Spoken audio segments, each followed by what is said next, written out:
What's up guys, Induced Rhino here, back for another commentary in Forza Horizon 2. So yes, this is another video of the car history series. Now we just started this series recently because I wanted to squeeze in one more Forza Horizon 2 series. On the last part we did history of the Mazda MX-5. If you haven't seen that and you are new to this, well, this is a new series because this is the only second part. Only the second part, but if you haven't seen the first part, go check it out now. So on this, we're going to be doing one of Germany's best two-door sports cars, and that of course is the BMW M3. So we got the E36 right here, the first generation.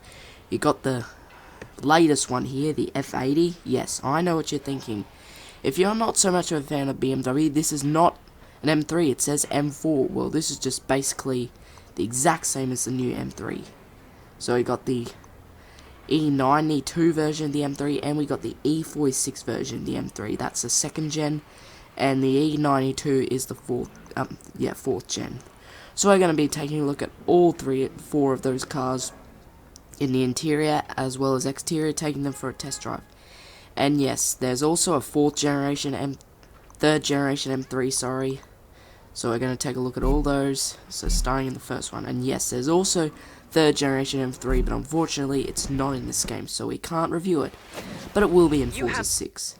So just quickly change the settings, and I'll get right back to you. So here we are in the first generation M3. So starting off the back, we got that nice cute little looking wing at the back. I guess that looks good. Got the M3 badge here, still got the exact same M badge there, in that light blue, dark blue, and red stripes. And the tail lights, I actually kind of like those tail lights, just all those different coloured lights in it, but I'm just not so sure about the shape. But I do like all those different sort of colours, I actually do like that.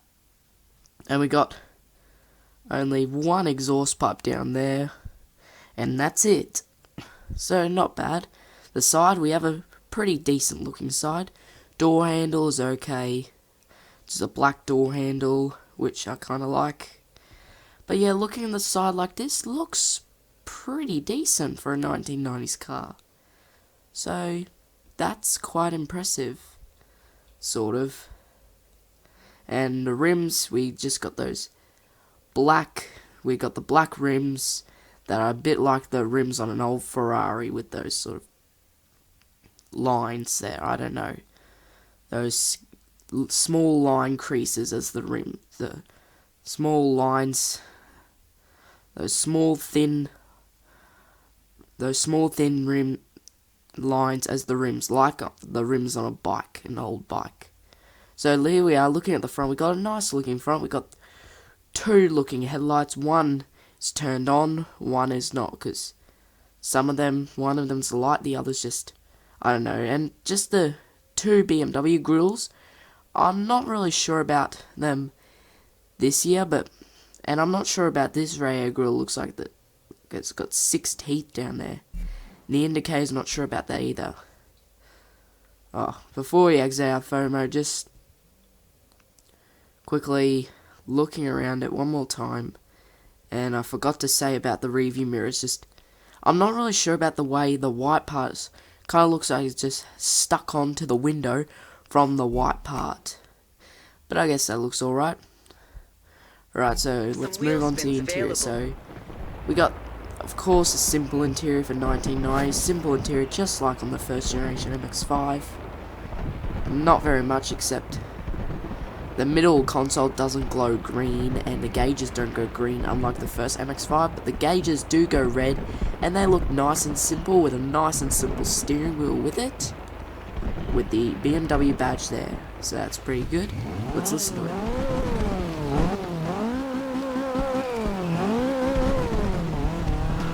So we actually got a really good sound. I really like that sound for 1990s. That just BMW M vehicles still have not lost that sound.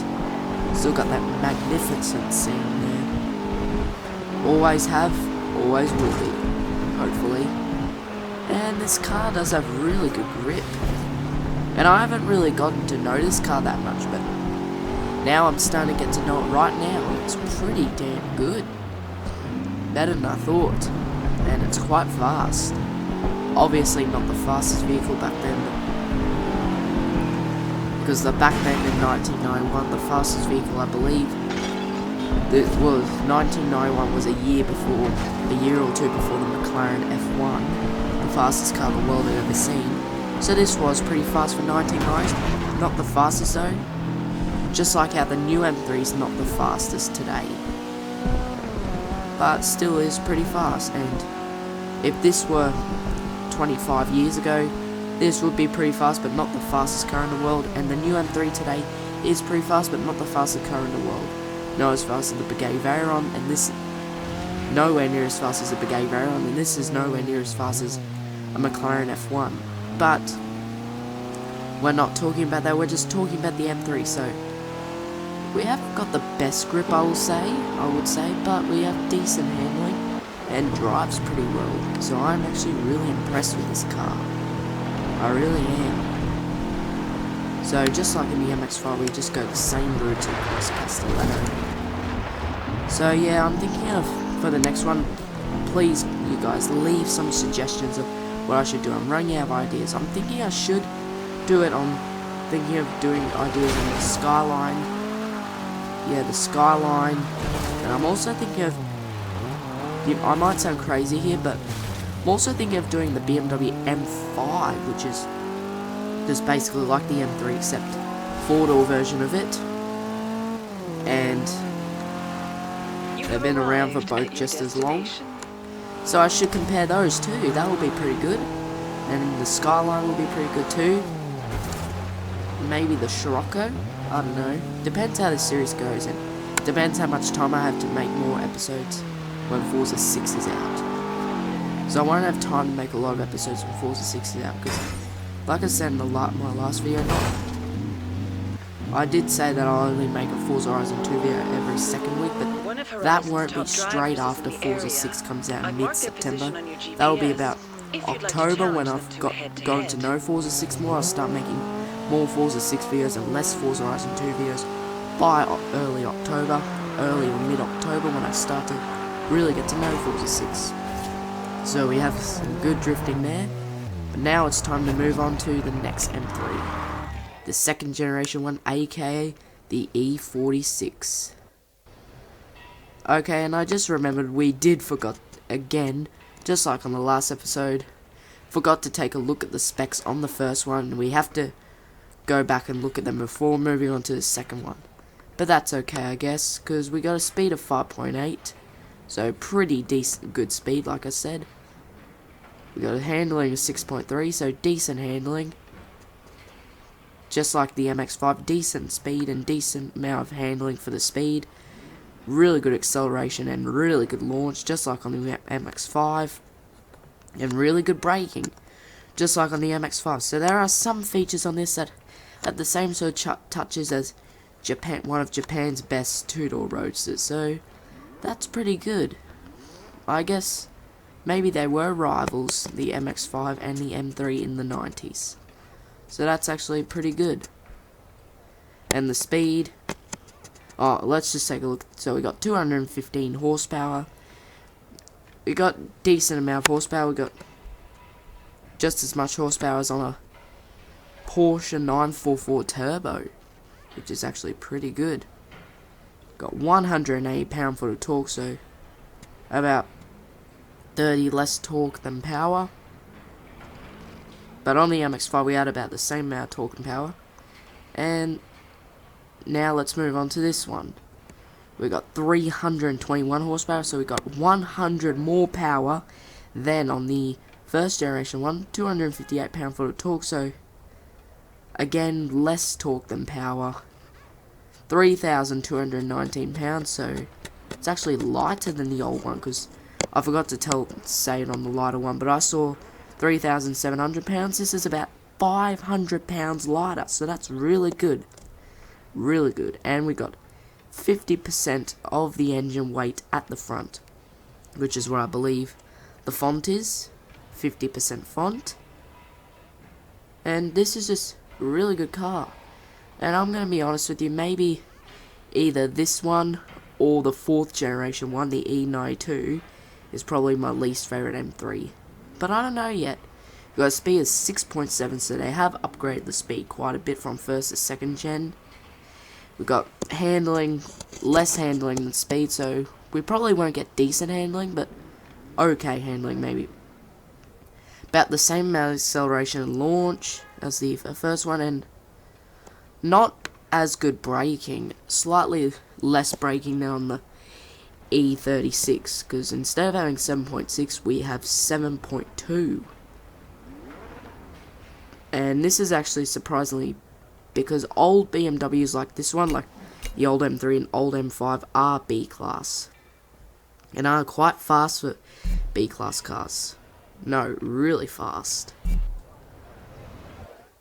And this is a really fast car for the late 90s. So they're getting onto the speed. Okay, so starting off at the back. Got some touches of the back from the old M3. Still got that little wing. I've noticed that maybe it's a tiny bit smaller than the one on the old M3, but I actually like the one on the previous M3 slightly better. And the tail lights, we still have the different coloured lights, but they're in a different shape. So I kind of prefer the tail lights. And we get 2 exhaust pipes on the left side again, instead of just one. And on the side, just like on the previous one, we got a decent looking side, black door handle there, and a black line going across, with the M3 badge there. And the rims, well, I guess the rims sort of suit the car, but just still not so sure. Just the colour of them, and just the way they look. Unlike the previous M3, you had the dark, old Ferrari-like rims. And the front, we have a slightly better looking front, like the grills, the twin radiator grills, I like to call them, on a, which is BMW's signature dish. And I wasn't so sure about the ones on the previous one, because they were like so close to each other and small. But these ones look better, but still smaller than the ones on the new BMWs. And the headlights are about the same. You get the sort of stuck on the windows. And again, simple interior. Yeah, I know I've got a Horizon wheel spin, but I can see that we have big air conditioning vents and sort of different shapes, so this would make you think that this car was built during a pretty hot season.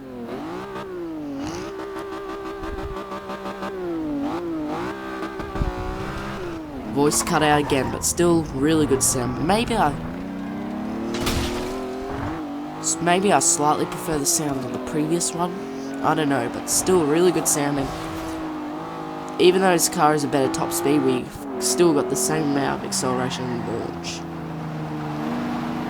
which is just fine. And the gauges, again, quite simple gauges, but slightly better gauges. And yeah, the big air conditioning vents would remind you make you think that this car was built, that when this car was built, it was so hot that they needed to have they wanted to have big air conditioning vents to really cool you down. Because is it true that if the air conditioning vents are quite big, they can produce a lot of air? Or is it just the way they look? Or is it the way they look? Or is it just depends how much air you put into it, how much cool air you want it to come out? I don't know. But still, we have got more grip than on the previous one. Because on the previous one, we didn't have a lot of grip, but we had pretty good handling. On this one, we have more grip, but not as good handling as the previous M3. But it's still good, like I said, but I will be honest, I'm not giving my hopes up that either this one or the first generation one are my least favourite M3s. Because I just wasn't so sure about the old M3, but at first when I started playing this game, but got to drive them and they're pretty good, especially when you give them a drift build. Was planning on giving this one a drift build in a video, but I just thought, no, why bother? Because just there were already a couple of drift builds on it, but maybe it's just too much of a cheap car. And I just start to think that I shouldn't do a drift build on a car that's less than 10,000 credit. That would just be, to me, weird. Unless it's a DLC car that's worth less than that, of course, that's alright. Like, if it's a DLC car that's... Because you know that if you get a DLC car, the first time, when you buy it, when you buy the DLC, when you buy the car from the auto show, you can obtain it for free, because you just bought it with real money. But if you want to buy a second one, you have to pay its value. So if I were to buy a DLC car that would be worth 8,000 credit, I would consider doing a drift build on that, but this is quite cheap and has been around Forza for a while, so I just wouldn't bother. Still a really good car, but now it's time to move on to the next M3.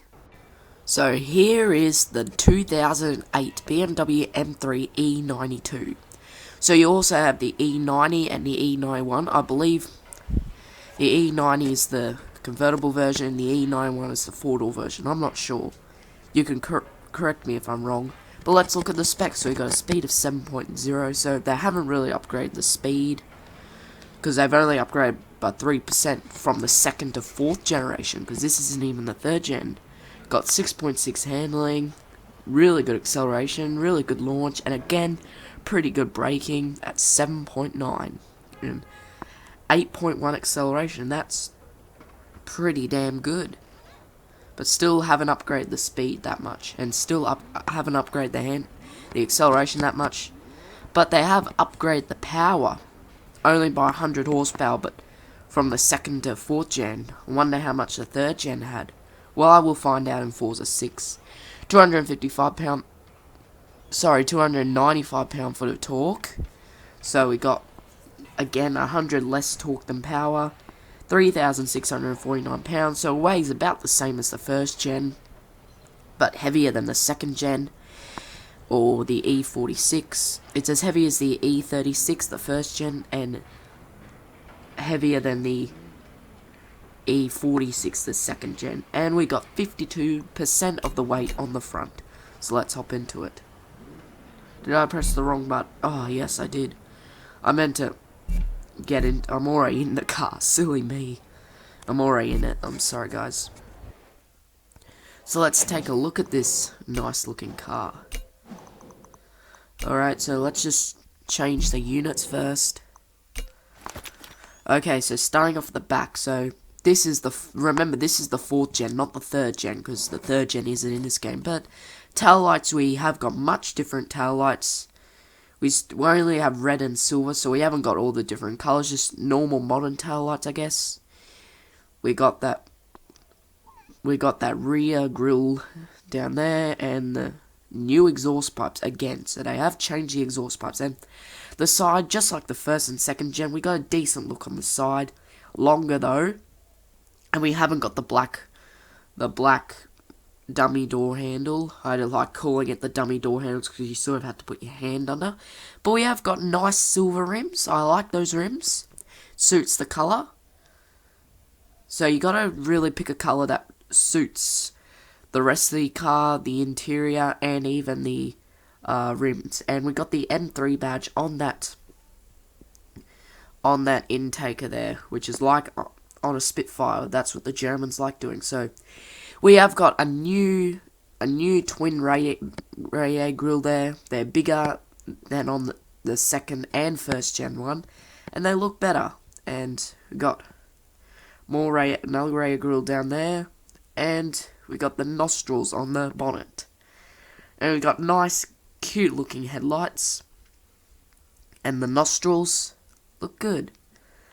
And the headlights, again, just like on the first gen, we have got two lights in them, and they look good. So now let's hop into the interior. So yes, pretty simple interior for a modern car, I gotta say, but don't forget this is 7 years old, so it's alright. But at least we have got cruise control on the steering wheel, nice looking steering wheel, and we have got, the 2 gauges instead of like 4 or 5, so pretty simple gauges, and we have a screen in the middle. Let's listen.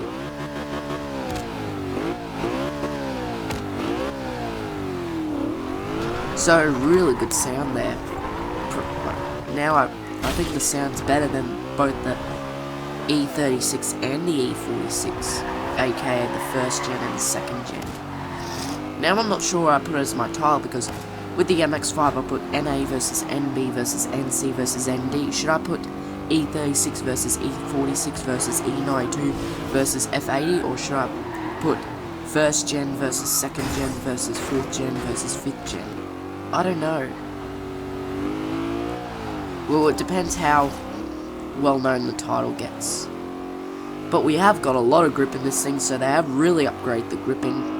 Not too much of the handling though, and not too much of the speed. So from the first to second gen, I'm not saying the speed in real life, I'm just saying the speed in Forza according to Forza Horizon 2, because it said the speed for the E36, the first gen, was 5.8, and the speed of the second gen, the E46, was 6.7, so they upgrade the speed by 9% according to Forza Horizon 2, not real life, just in game.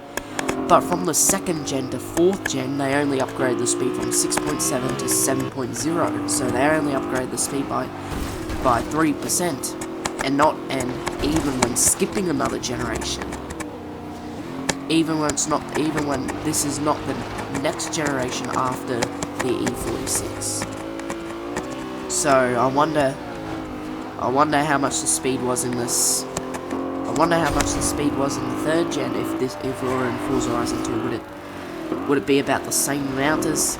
Would it be the same amount as the E46? Would it be right in between, so about 6.8 or 6.9? Or would it be the same as it, 7.0? But they have not. They've only upgraded the speed by 3% from the second gen to fourth gen. But with the first gen to second gen, they upgraded the speed by 9%. So not only did they upgrade the speed less, but they skipped a generation in this game. So, but still, it just doesn't really matter about top speed. It matters how it goes and how it handles. And it goes pretty well. And I will be honest, I was not a huge fan of this car. I did get this car in a wheel spin, but then I sold it because, removed it, because you can't get your money back for removing cars, which is unfortunate, because I thought it was quite irrelevant to have in my garage, because back then I thought I shouldn't have too many cars. I think I've got way too many cars, but then I thought you can have as many as you want. So then I bought it back just for this episode. Alright, so we move on to the final M3, which is the F80, aka the M4, which, yes, just like the MX-5, the latest one to me is the best. And this is the best. This is just a gorgeous looking car. So let's look at the specs. 7.0, again, the exact same speed as the previous M3. I accidentally went on the M5 instead of the M3, and I did it again. We got a handling 7.1, so unlike the previous M3, we had less handling, about 4 or 5% less handling than speed, but the handling in this car is 1% more than the speed. Got acceleration 7.6, so I believe not as good as the acceleration as the previous M3. About the same amount launch, 7.9, or maybe 1% more. But yes, not as good acceleration, but we have got better braking and a whopping 8.7. And that is really good braking, guys. Really good braking. So, some of the specs are the same, some are not. Oh, I forgot to do the unit thing. I forgot to change it to default. Gotta make it in horsepower instead of kilowatts. Alright, so just quickly change it. I'm sorry about that. But some of the specs on the latest M3 are the same as the previous M3. Some are a lot different, or a little bit different, whatever. So I got 431 horsepower. Oh, that's the M5. So we've only got about 20 more horsepower than the previous M3, so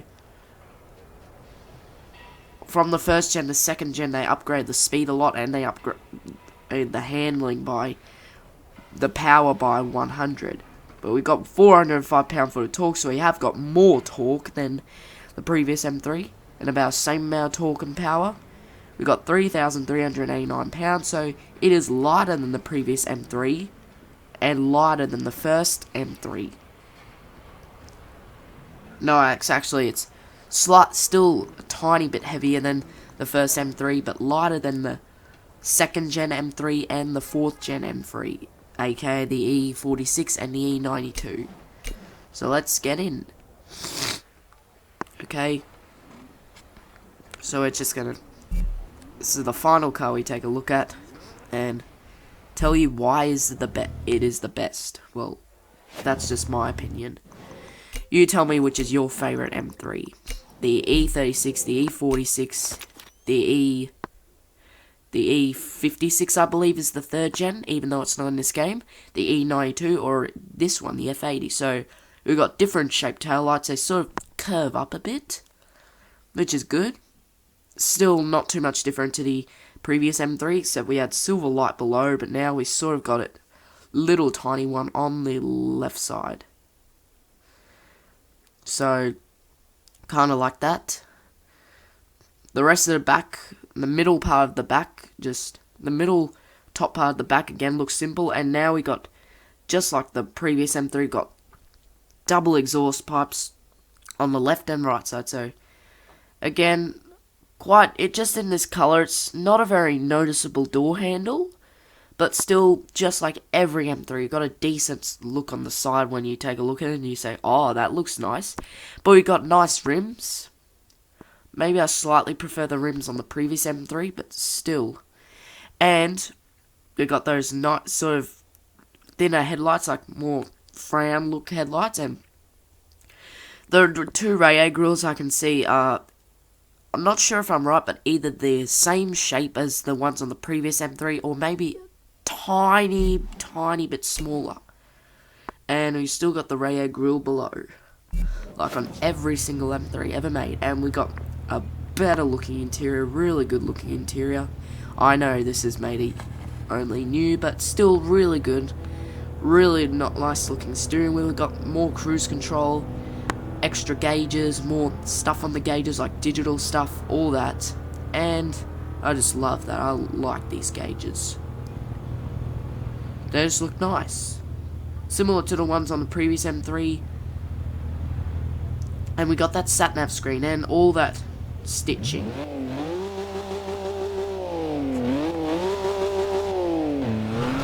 Cut out again. But yeah.